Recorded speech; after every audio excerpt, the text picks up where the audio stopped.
right. Well, welcome everyone and good morning. My name is Elizabeth Glidden. I'm with MHP, the Minnesota Housing Partnership. We're going to go ahead and kick things off, although I see folks are still hopping on this morning. You have joined what has turned into our regular or typically monthly call series, Federal Focus on Housing. Um, and we're really pleased to have some great guests to give us the latest and answer questions about what's happening in Washington, D.C. with Congress and the administration. So we're going to divide our program today into two parts. First, we are excited that Jack Smith from Senator Tina Smith's office is here to join us. I think he has a couple of his colleagues on the call too. And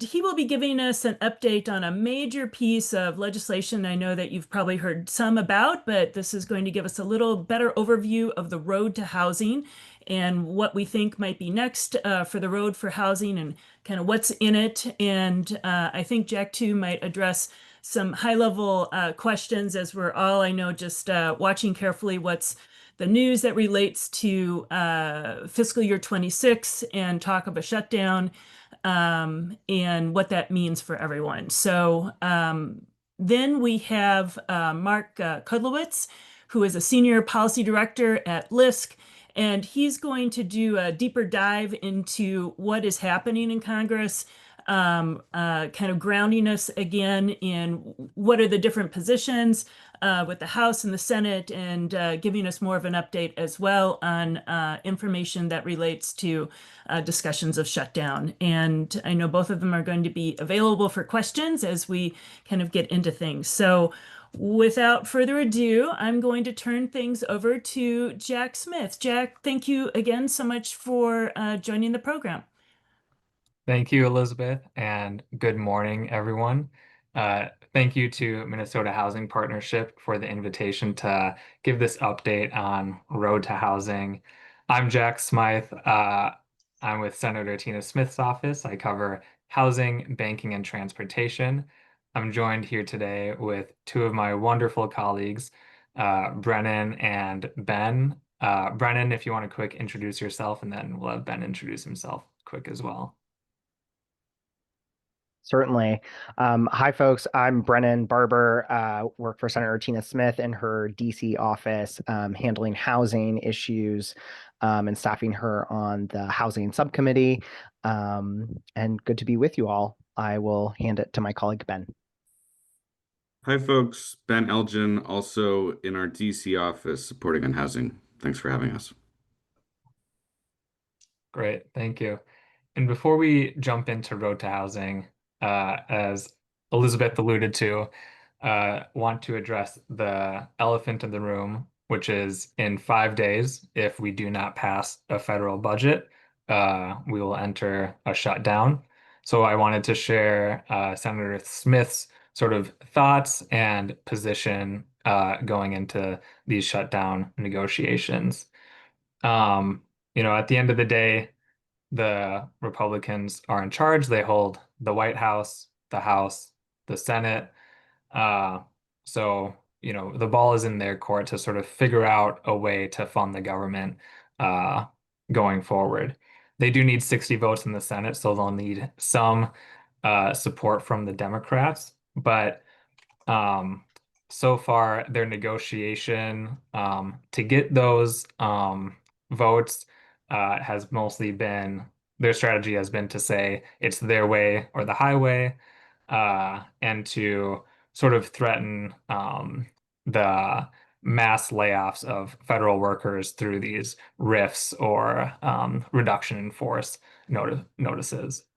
Um, so Senator Smith's position is that, she wants the government to be funded, but she also wants any funding bill to bring down healthcare costs and prevent these really large premium spikes that we are going to be seeing soon from taking place.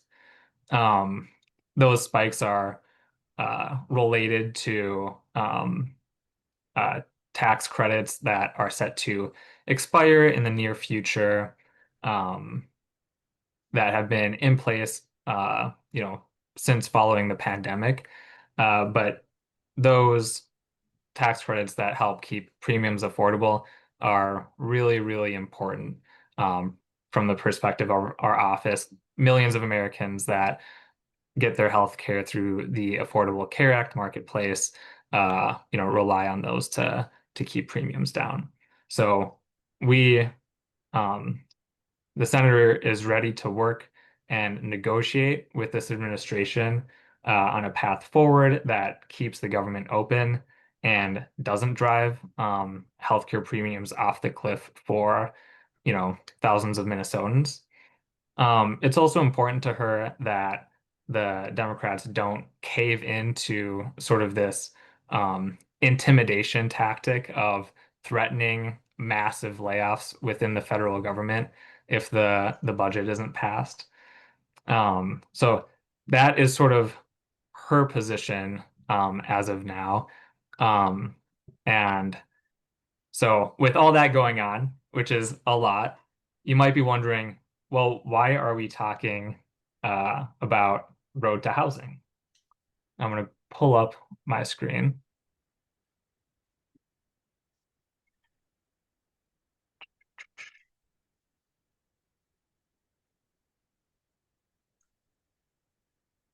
All right. Can everyone see my screen?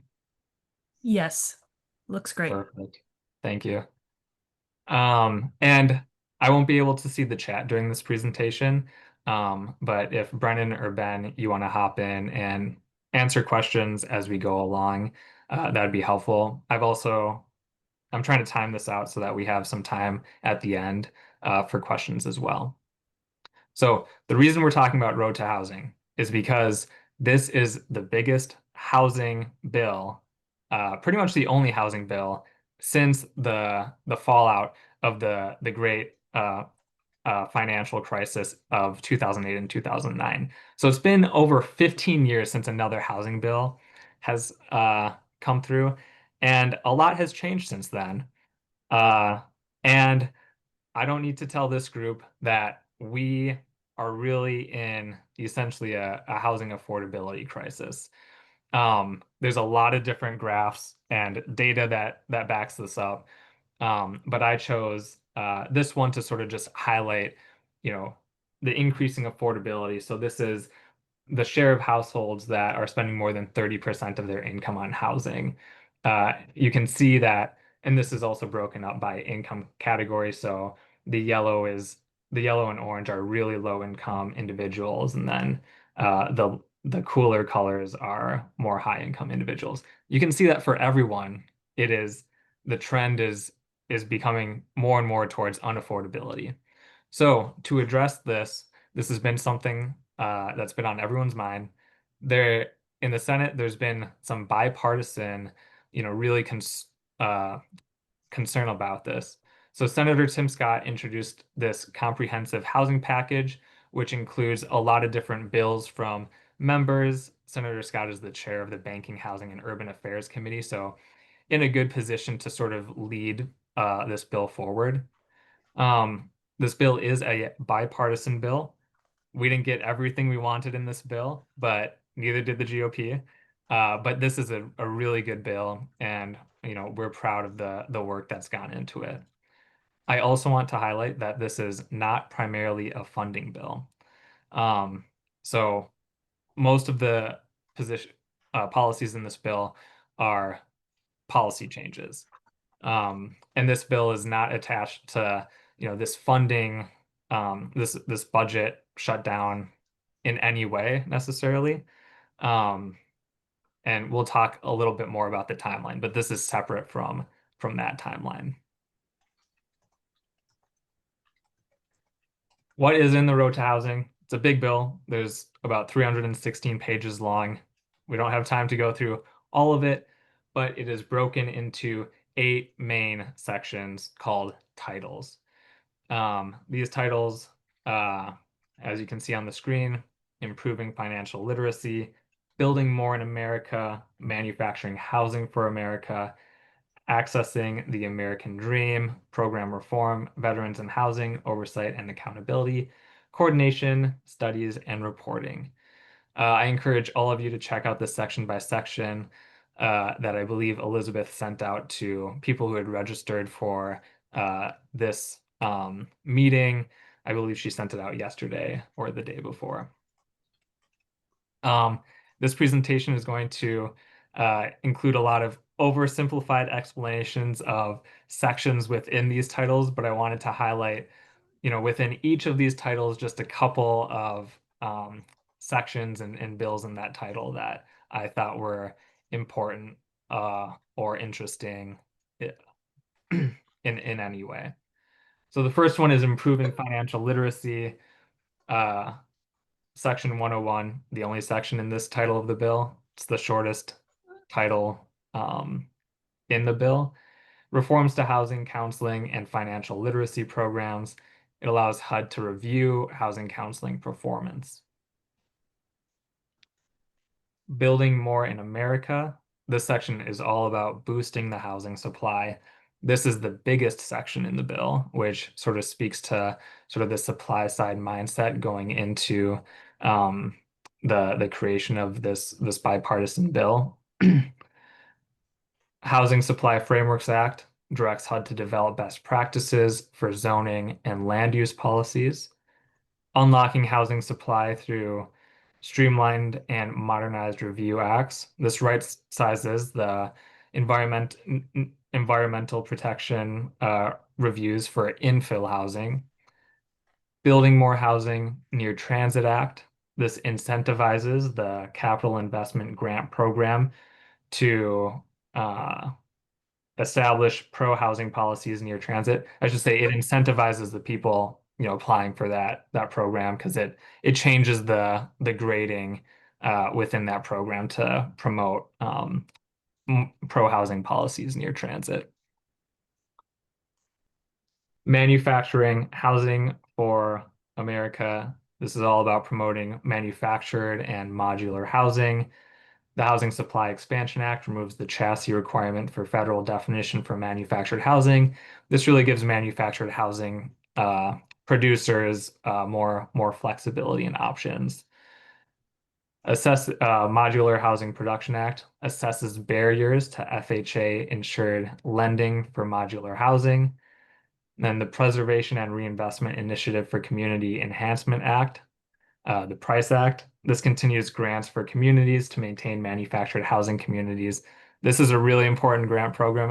I know Minnesota Housing Partnership and for what was formerly known as North Country Cooperative. Now I think they're CoNorth. Were awarded a grant for this. And you might be wondering, the PRICE Act, isn't the PRICE Act sort of funding slashed in the proposed skinny budget from this administration and the proposed House budget? And you'd be correct. But in the Senate, it is, really, there's a lot of bipartisan support for this act, and enough so that it made its way into this bill. Accessing the American Dream. This section, very much sort of a catch-all for a lot of different programs. Creating incentives for small dollar loan originators, studies and encourages the availability of small dollar mortgage loans. The Appraisal Industry Improvement Act allows both licensed and credentialed appraisers to conduct appraisals on FHA insured mortgages, and the Choice and Affordable Housing Act streamlines inspections for units that receive multiple federal funding sources, which we know is a barrier that it exists for all these affordable units that receive multiple funding sources. For each of those funding sources, they have to complete an inspection, and this is something that we've heard across the state, and it can be a real burden towards our affordable housing providers. Program reform. This is all about, ways that we can improve the existing programs. Reforming Disaster Recovery Act. This would permanently authorize the Community Development Block Grant Disaster Recovery Program and also would establish an office for that program. The Home Investment Partnership Reauthorization and Improvement Act, another one that enjoys bipartisan support in the Senate, but was, cut in those earlier budget proposals from the administration and the House. But we're hoping that, by being part of this bill, we can move it forward and protect that program. Incentivizing local solutions to homelessness. States and cities that get ESG funding can get a waiver to exceed the spending cap on emergency shelter beds and outreach. And I'll also highlight that Senator Smith has two bills in the Road to Housing Act, and both of those bills exist within this program reform title, and we'll cover those bills a little bit as well. Veterans and housing. A lot of this is, mostly around just making sure that veterans are aware of some of the existing benefits that they receive. So VA Home Loan Awareness Act, disclosure of VA home loan benefits, Veterans Affairs Loan Informed Disclosure Act helps vets compare the VA home loan benefits compared to FHA financing. And then the Housing Unhoused Disabled Veterans Act, this would permanently exclude veteran disability compensation from income calculations under HUD-VASH, which would, keep more money in veterans who are disabled in their pockets. Oversight and accountability, requiring annual testimony and oversight from housing regulators. This would include all sorts of agencies in the housing space.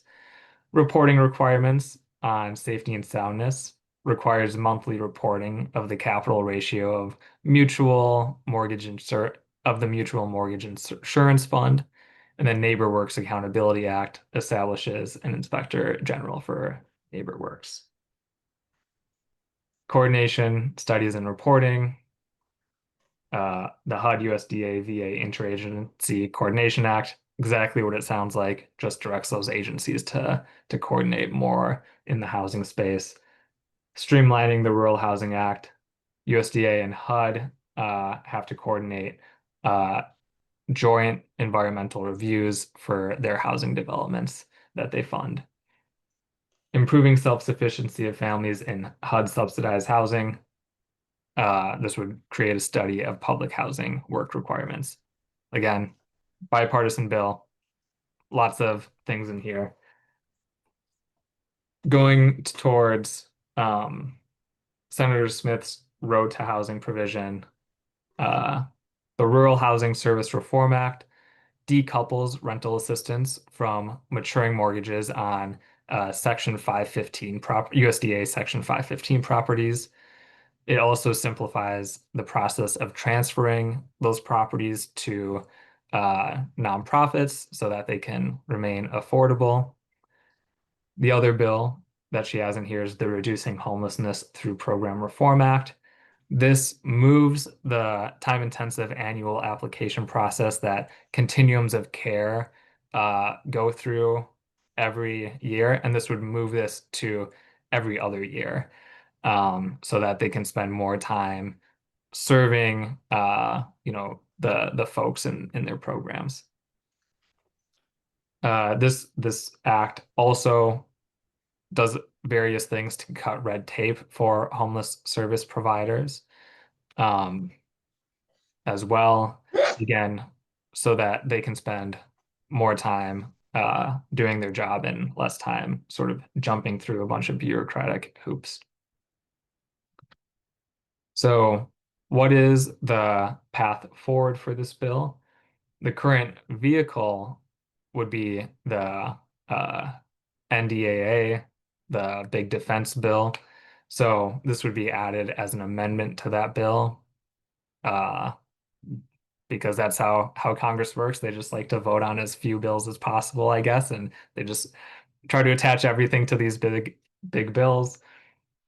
We're aiming to have that passed in 2025. This in the Senate, this amendment, so the Road to Housing amendment, is really strong, has bipartisan support, and uh, you know, there's a clear path to get it attached to the NDAA.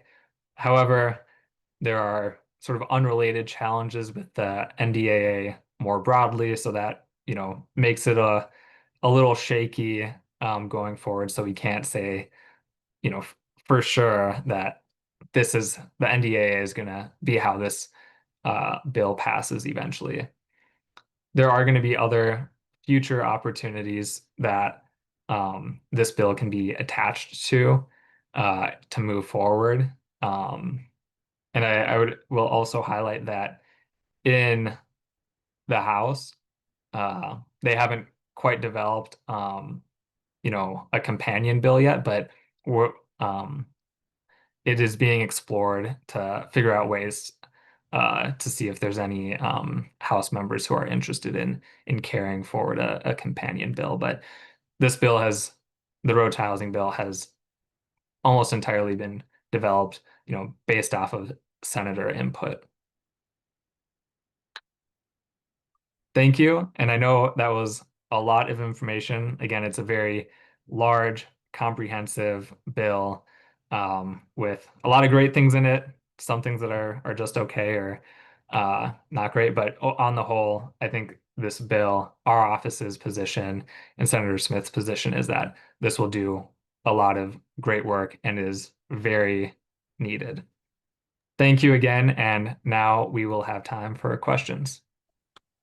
Yeah, thank you so much, Jack. There are a few minutes for questions before we want to turn to Mark. And if folks want to pop anything in the chat, I think actually, let me kind of go to this one that just went by.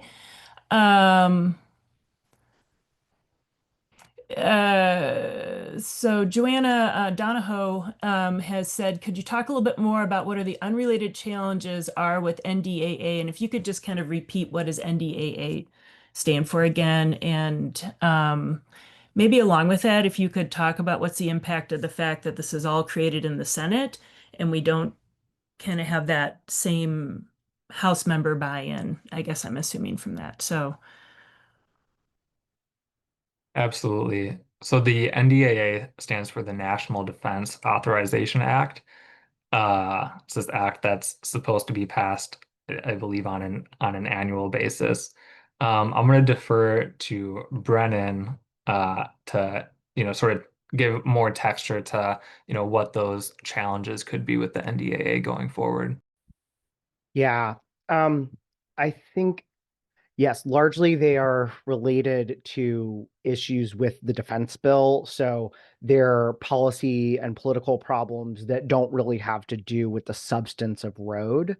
I think that, the NDAA is a good option for road to move forward. And we're heartened by how far it's made in that process. And I think that's a really good sign.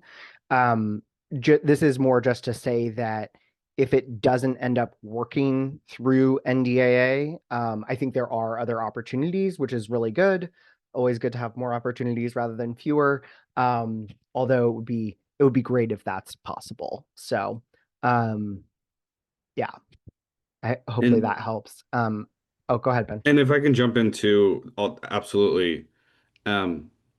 Also, there's kind of other process questions. So in addition to the base bill, which is all the defense policy issues, Jack was mentioning that there's an amendment process to add items like the road to housing to the NDAA. And so there are several other, dozens of other non-defense amendments or bills that senators are trying to add. And so there can be some jockeying, some negotiations about what other amendments could be included in a kind of negotiated amendment package. And so that is one of the layers of uncertainty of everyone's trying to add their bill, including road. We're trying to include road, but there's also questions of what else are we going to add and what does that mean for the final package. So that is another consideration that's we're working through. Yeah. The other thing is to know that NDAA has the time frame for passing NDAA is a little bit more flexible, generally seen as something that needs passed before the end of the calendar year. So it's not necessarily caught up with this funding deadline, which we're facing next month. Happy to do more questions. I see a question from Sue in the chat. Elizabeth, I'm happy for you to do questions, but Go I just ahead. Yeah, looked at that one. perfect. Sue asked about why HHS was not included in interagency coordination in one of the sections of road. Primarily, it was because it has to do with construction. Obviously, there would be opportunities for better coordination across HHS and HUD programs and VA, et cetera, but those provisions were primarily about the financing and construction of affordable housing. So I think that's why that HHS wasn't swept into that. And we can definitely share out some slides and background additional written material for sure. Mm-hmm. And Elizabeth, you had also asked about the implications of this bill being mostly developed in the Senate and not quite having a House companion yet. That's a good question. I know they are, looking into seeing if the House Financial Services Committee, would be willing to sort of like create the House version and move it forward. But yeah, that is yet to be done. And yeah, Brennan, if you have anything to add. Yeah, I will say yes. I would say in the works. This has definitely been a Senate driven process. I will say, as someone who used to work in the House never loves to accept something that the Senate did all on its own, and they're, probably want to put their own spin on things. But by and large, given the really strong bipartisan vote that this bill had coming out of committee, I think there's a really narrow scope of, what can garner 60 plus votes in the Senate in a bipartisan fashion. So I think the House will probably end up having to swallow a lot of what the Senate has already done and probably make minimal changes. But that is in the works. There's effort on that, and I know that there will be pre-conferencing type situation happening. So yes. But definitely interest in the House. I think same on the Senate. There is bipartisan recognition, appreciation that housing is an issue, and so yeah, there's a lot of politics and logistics, but members, leaders in House Financial Services have made indications that they are interested in moving on housing. So there's a path forward. Well, thank you so much. I know Sue has a question, but we might hold that until after we hear from Mark. I'm not sure if any of you are able to stay around in case there's additional questions that pop up in the chat or verbally, but I want to say big thank you to Jack for taking us kind of through the roadmap of the Road to Housing bill, and for Brennan and Ben also to be here available for questions. And so with that, we are now going to turn to Mark Kudlowitz from LISC. I'll just say a thank you to Gretchen Nichols from Twin Cities LISC, who helped introduce us to Mark and I think helped see if he would be available. And so just want to say thank you to our local LISC partners.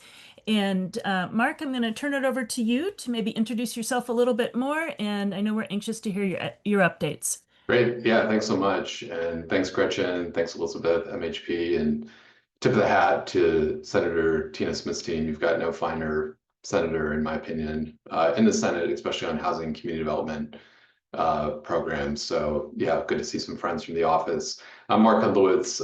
I'm a federal senior director of policy here at LISC, and go to bat for our affordable housing federal policy work and our CDFI policy priorities as well. I've been at LISC for around 8 years and used to work for the Treasury Department, FHA multifamily, some other CDFIs, and worked in local government here on affordable housing development finance for the city. I do have a PowerPoint just to kind of keep me organized here, and I'll try to keep this around 20 minutes so we have some time for questions. There's a lot going on. Okay, let's see. Can folks see this okay? Perfect. All right, let's do it. All right, so I'm going to move relatively quickly. I want to give you an update real quick on what's up in Congress outside of the Road to Housing Act, which we just heard about, and then some executive branch updates. There's always things cooking with the agencies these days. I think you probably know LISC, or some of you do. We have 2 offices in the state of Minnesota. Our small but hopefully mighty federal policy team, we really want to be a resource for the field and for our local offices and our community-based partners. We do have a policy priority document if you want some light reading over the weekend. And it goes to what we're going to bat for this year and for next year in all of our programmatic lanes: capacity building, housing, income and wealth building, and others. And we've got some call out documents for policy proposals that we think would be even more important in small towns and rural communities. Okay. Congress. So we heard a little bit about this authorizing bill. I have some slides in there and for mine, but I'm going to go light on that since Team Smith did a good job covering that. What's up on appropriations, right? We just heard about this a little bit. We are at a complete standstill with days left. And this is not uncommon. Folks have seen this, been to this dance before, where the Congress somewhat dithers until the end of the fiscal year. There's usually a prorated spending bill called a continuing resolution that prorates spending for a certain period of time before Congress can pass a full year appropriation. Stakes are a little higher this year. The well is even more poisoned, I would say, between the 2 parties. A lot of it based on actions from the administration on withholding congressionally appropriated funding and rescission packages that have gone through both legally through the Impoundment Act, and some right now through what's called a pocket rescission, where OMB is testing Congress's constitutional authority to appropriate money and see it go out the door through the executive branch. We've had very little bills actually go through either the House or the Senate. Okay, so where are we then? Here we are. We needed a continuing resolution. Government funding expires on September 30th. You heard from Tina Smith's staff. The Senate Dems and the Dems in general, they want to see the ACA subsidies extended. They want to reverse the Medicaid cuts and the OBBBA. And they want to really also kind of choke off the ability for the administration to decide whether to move forward funding. So we're at this standstill. We have very limited contingency plans posted. Typically, this close to a government shutdown, OMB would instruct the federal agencies to tell the public which staff would be deemed, not which staff, but which offices would be deemed essential at an agency. And then staff would start to be deemed non-essential or essential. If you were deemed essential, you would work without pay, typically until Congress passes a spending bill, and then you would receive retroactive pay. OMB has not tipped their hat for most of the agencies on which offices at HUD, for instance, would be deemed essential. And I don't think we can rely on past precedent for this anymore. We have older contingency plans from the Biden administration, the first Trump administration, but we're in a bit of a different scenario. The administration has gone pretty hard. Folks may have saw this week, they said that, look, if they don't get their prorated CR, their clean CR, without these ACA subsidy extensions, they will fire en masse more federal staff. So it's a bit of a pretty strong arm negotiating tactic from OMB and the administration. I would say so far the Democrats are somewhat cool to that position. I did want to flag one in particular that I think is a particular problem. We are having huge challenges with the HUD Continuum of Care program. Folks may know about this. There's litigation from the National Alliance to End Homelessness and a group in Rhode Island before a district court in Rhode Island, where a temporary injunction has been issued on one-time COC build money for new permanent supportive housing projects. That's not a good thing. They took the money, they awarded it, they said, just kidding. They put out a new notice, funding notice, they gave folks a week, and they put a lot of non-germane policy priorities and conditions on that funding. That is a problem and is going through the court system. I think what's really a bigger problem right now is we do not have yet, although it may drop today or very soon, a COC program renewal funding notice, right? To just renew all the existing dollars for our local COCs. Because we're so late, it is likely that some COCs may lapse funding in January. Because even if HUD issues a note vote today, their administrative ability to issue awards is slow, as folks know. There also could be terms and conditions and policy priorities from the build NOFO that has a temporary injunction, and the COC, the mainstream COC program NOFO. If that's the case, that will most likely lead to potentially to litigation and further delays. The Democrats on the Hill have put in language that would essentially force HUD to renew for 1 year all existing COC grants. That is the most elegant solution in my mind, and one that we vociferously support. We have contacted the Senate leadership, House leadership, and leadership on the HUD Appropriations Committee. They are well aware of this issue. But folks, if you're not, please be monitoring the National Alliance to End Homelessness, the Corporation for Supportive Housing, those groups that really lead on federal homelessness policy. We are working in partnership with them to elevate this issue, because we don't want to see owners go without operating assistance for PSH properties, or service providers not to have the money they need for renewal costs. So I can spend more time on that later.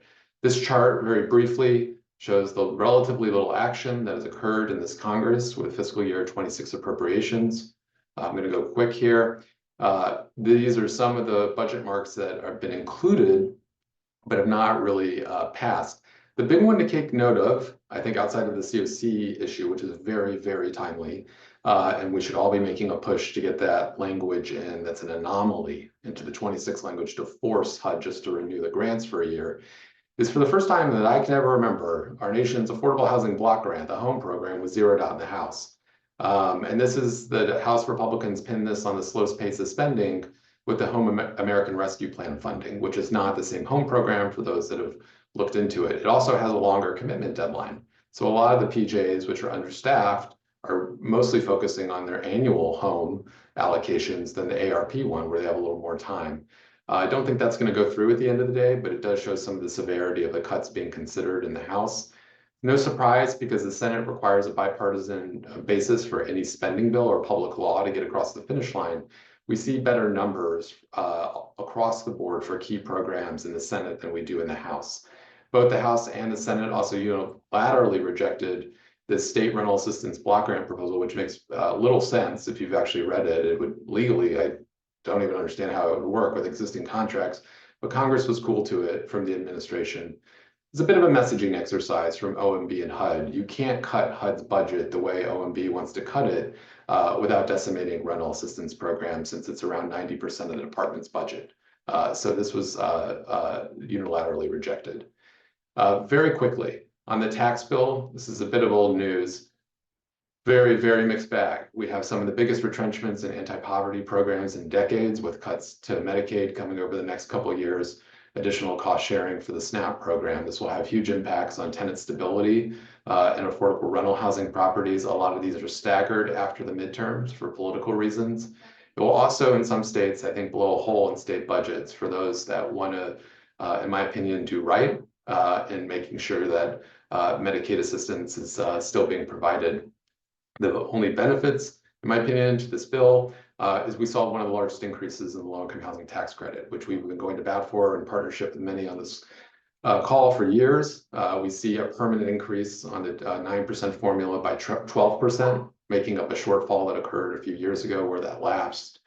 And really, more importantly, in many ways, a lowering of the bond test from 50 to 25% for 4% credits. These will result in additional over 1 million units of housing over the next decade.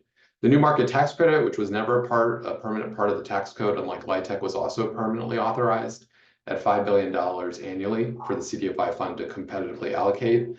And because the Republicans were in charge and Senator Scott is a big proponent of the opportunity zones, we did see that made permanent, that incentive. In our opinion, it still will not twin well with housing credit transactions. We did have a legislative proposal before Congress that we thought would help, but that ultimately was unfortunately not included.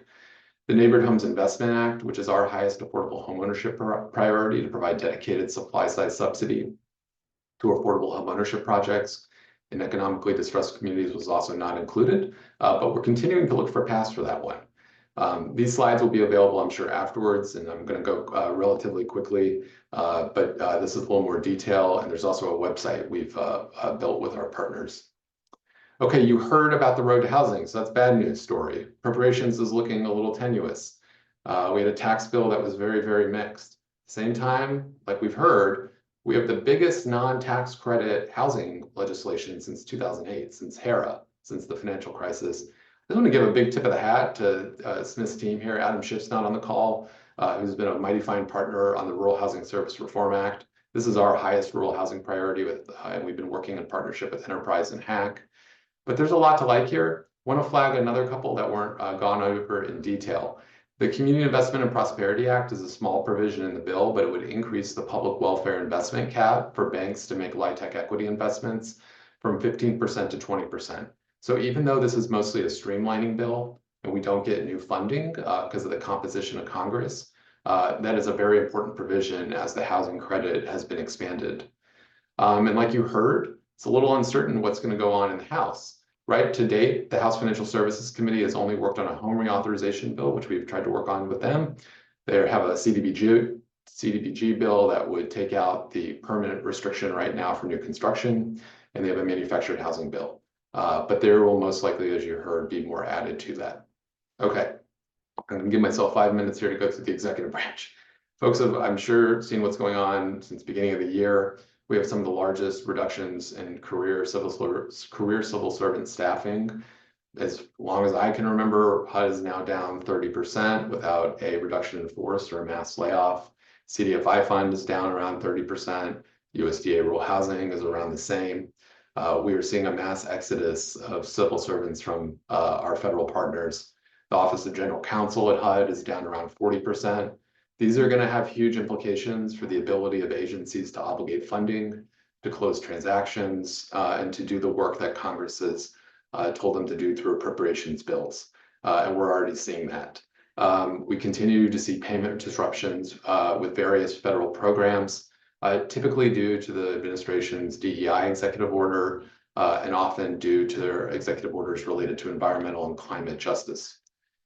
That's kind of old news. I did want to make sure and spend a minute that folks saw this as practitioners on a call today. I think this is also very unprecedented. The administration last month released an executive order that politicizes grant making in a way that I've never seen. So typically when a federal grant program, you structure a funding notice, the only bite at the apple political staff at an agency get is when the funding notice is being drafted. Right? They can put their policy priorities, extra points for whatever the flavor of the day is. What this executive order, though, says is that after it's gone through the career civil servant managed merit-based process as outlined in the funding notice, a policy staffer or a political staffer at that designated political staffer at that agency will make sure that the recipients, potential recipients of that funding are aligned essentially with the administration's priorities. So instead of the way it's always been done where career staff manage it, an award is born, there's a red line between the career staff at the agency and the political staff. This is saying at the end of the day, that could be relatively advisory, how the career staff manage that and what they recommend, because the political staffer will then get to decide. That political staffer is also responsible throughout the term, the compliance term, that award to ensure continued compliance with the administration's priorities. A little unclear how this is going to play out, but folks should be aware of this. I think this is a bit of a scare tactic in some ways, but it may be a very effective one. And we can talk more about that. Other things that folks should be watching from the executive branch, if you haven't already, is that the administration has been itching to challenge the Impoundment Act. This was passed in 1974 because of Richard Nixon at the time withholding money, including for public housing. It essentially says that, look, if the executive branch wants to rescind money that Congress has appropriated, they can't just sit on the money. They can't just rescind it willy-nilly. They have to send it to Congress. It has to be voted on within 45 days, legislative days. it has to have a simple majority passed in the House and the Senate and signed by the president. The OMB director VOD is also one package did pass. Folks may have saw this with NPR, PBS, and a lot of global health aid. They're also itching to use what they call pocket rescission, where they're submitting things less than 45 days left in the legislative session to see if they can impound money or not spend money. And this will probably go up through the Supreme Court. It will be a very pivotal case. In essence, if the court finds that the executive branch can impound money, that essentially is providing the executive branch a line item veto on congressionally appropriated spending, I would argue that would be devastating for our field, because then the president's budget could become more of a reality. Also, we're going to keep an eye on the CRA. There was an injunction issue. During the last proposal, it was taken down. We're back at the 95 rule. It's really better to stay at the 95 rule at this point. The administration also released an executive order that says all banking regulations have to now go through OMB, which politicizes banking regulations. Previous, they would always just be cleared amongst the banking regulators themselves. Also, we're seeing that on the GSE side with Fannie and Freddie, more of an appetite just to do a limited IPO. They want to test the waters on their market valuation. This would not release them from conservatorship, at least in the short term, or abscond them of their statutory obligations towards mission-based activities, such as duty to serve, affordable housing goals, in their assessments for the Capital Magnet Fund and Housing Trust Fund. All right, that was super quick, but just want to make sure I save time for questions. All right. Whoops, trying to get by. Thank you so much, Mark. That was amazing. In terms of a lot of information, covering a lot of ground.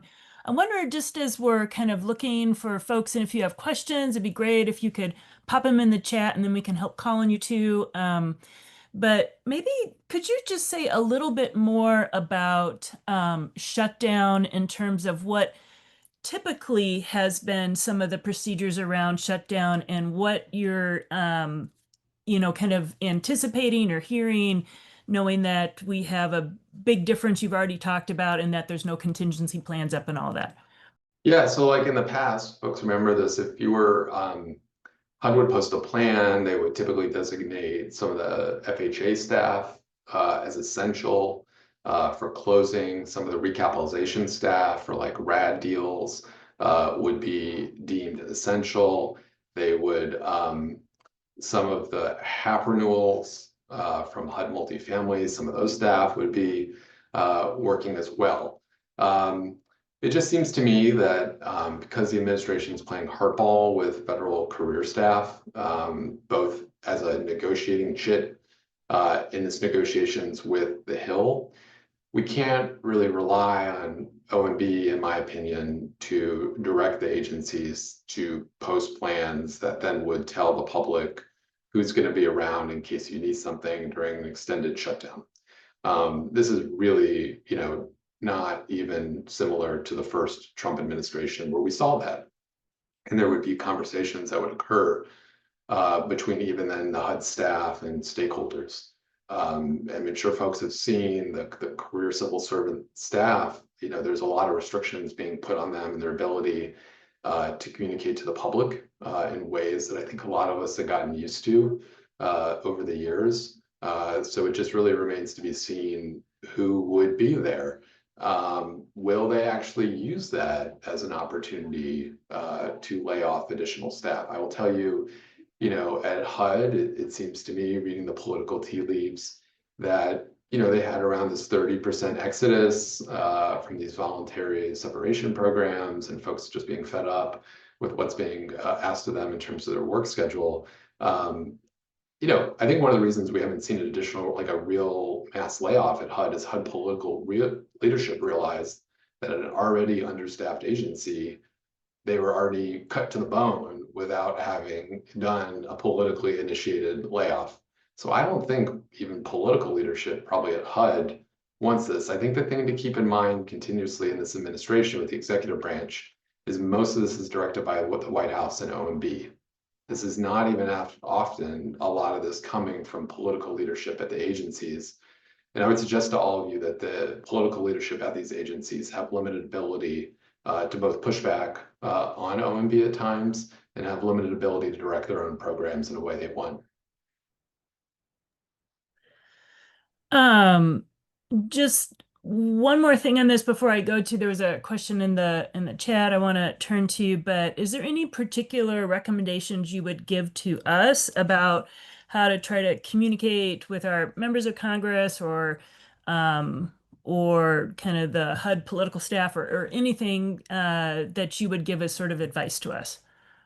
Yeah, so I think, it's you've got to keep voicing concerns to, your Senate delegation, your House delegation, making sure that they push this with leadership as well. So for instance, like on the COC side, we need all leadership, Republicans and Democrats. So that would be, Speaker Johnson, Jeffries, on the Senate side, Schumer, and Thune, to all say, look, if we need this HUD continuum of care language included just to automatically renew the grants and take HUD out of this for the next year, because we don't want to see operating shortfalls at PSH properties that need that operating assistance in the renewal. So you got to keep making this a thing with your delegation, asking them to elevate it to leadership. These bigger things like that are very much a leadership discussion. And so that's where we've been placing all of our time with our partners here, like for instance, on the continuum of care part. Often where there's an administration issue, you have to find a Republican with some juice with the administration to push back and put a chit in against what is happening. So for instance, there's been multiple attacks on the CDFI fund, 3 to date. There's a current one that folks may be aware of that's slowly getting resolved. But the way those were beaten back from OMB is that key senators like Senator Crapo, who heads the tax committee, Senator Scott, and others with influence with OMB in the White House were able to make personal asks. So, your delegation, you don't have that, Republicans, but your members can reach across the aisle. You need to make sure that they know what's going on and ask that they do that. That is how we've had some limited success on pushing back here. Anne, do you want to introduce yourself and say your question for Mark? Sure. Hi, Mark. Nice to see you. Hey, how's it going, Anne? Good. Mark and I were babies at HAC many, many, many years ago. I'm now with the Housing Justice Center and appreciate you being here. I think the question I have is we've seen on the non-germane conditions on NOFAs, because we're seeing them come out, left and right, and they're challenged often in courts. I think, are you seeing any legislative push to draw different, harder lines on that, or is it really going to be left to litigation going forward? It's typically going to be litigation. Yeah, because you see this on the COC side where it's just like, hey, give us an automatic 1-year renewal. But as you know, Anne, it's like the executive branch has a lot of flexibility on what they add terms and conditions to assistance agreement, award agreements. It's harder, unless Team Smith has other ideas here, in my opinion, to legislate a grant agreement. But totally get it. There's litigation occurring on multiple programs where we've had both illegal terminations. Unfortunately, what's happening in practice is that there's a section of the OMB 2 CFR 200 regulations that govern domestic assistance programs. If you ever checked out, I never knew this, I was a federal head for a long time, but in the termination provision, there's one in there, it's ridiculous, that says basically you can terminate based on a change in policy priorities. Some agencies tried to forward adopt revisions to that provision during the last administration for certain programs in anticipation of abuse, but most programs are still governed by them. So that's how a lot of these widespread terminations are occurring, and sometimes the courts are upholding them. But yeah, it's hard to legislate. And I think the other thing we're seeing, and maybe you've seen it, is that there's this weird thing going on with some of these rulings between the federal courts and the Court of Federal Claims, and this kind of muddled reasoning where folks can challenge things and where they need to go to the smaller Court of Federal Claims, where it's essentially a contractual dispute. And I think it's making it hard, at least from our vantage point. Right. Okay. Also, I saw Lance recently. He said that. Yeah, cool. I can chime in a little bit on that. Mark's absolutely right. I did answer in the chat a little bit, but there are some legislative efforts. However, I agree with Mark that it's really hard, and probably the best avenue is still the courts. There's a Democratic CR that was put out, and that included language specifically about the COC NOFOs. But it's a big question. Notice I said Democratic CR. What is going to get bipartisan support? What is going to get Republican support? And that is just that's a I would say billion-dollar question, really. This is a major question going into September 30th, just across the board, even above all of these issues, is how much will Republicans, particularly in the Senate, accept restrictions on the administration? Got it. Thank you. I appreciate you both. So I know we're just like a couple minutes before the end of the hour. I just wanted to kind of open it to see if Mark has any kind of last thoughts to share, or also folks from the Smith team, just as we're walking out. Any last steps that we should be alert to? I just want to make a picture. I know it sounds probably Pollyannish, but we all have to engage. Like you have to keep telling your Senate delegation, your House delegation, you have to keep pushing in this moment. Like it doesn't work without you guys. Like it really doesn't. Like it is literally the only way. Like I can go to an office, if I go visit Tina Smith's office, that's great. We can go talk, but there are like, we have local partners in Duluth and the Twin Cities and rural partners. And like, we all need to be using our networks here to push back. I mean, like this CFC thing is a perfect example. This needs to be a priority. Senator Schumer's on board. I was just emailing with the staff this week. We need Senator Thune to make this a thing. So wherever you have relationships, you need to be engaging. Thank you very much, Mark. And thanks also again to Jack and Brennan and Ben for being on this call. We appreciate all of you very much. I know there are a lot of requests for the slide decks that were used. And so I think that we're going to get those, and I'm hoping to turn around the recap yet today so that everyone can have this information. So Absolutely. I just would say thank you all. Echo Mark's comments there about staying engaged. I put in all of our Jack, Ben, and my email address in the chat. So Elizabeth, you're welcome to include those out if that's helpful. We appreciate being in touch with you all and understanding what's going on the ground and helping the senator track all of those things. all right. Much appreciation, everyone. Talk to you soon. Thanks all. Thanks for the opportunity. Thank you.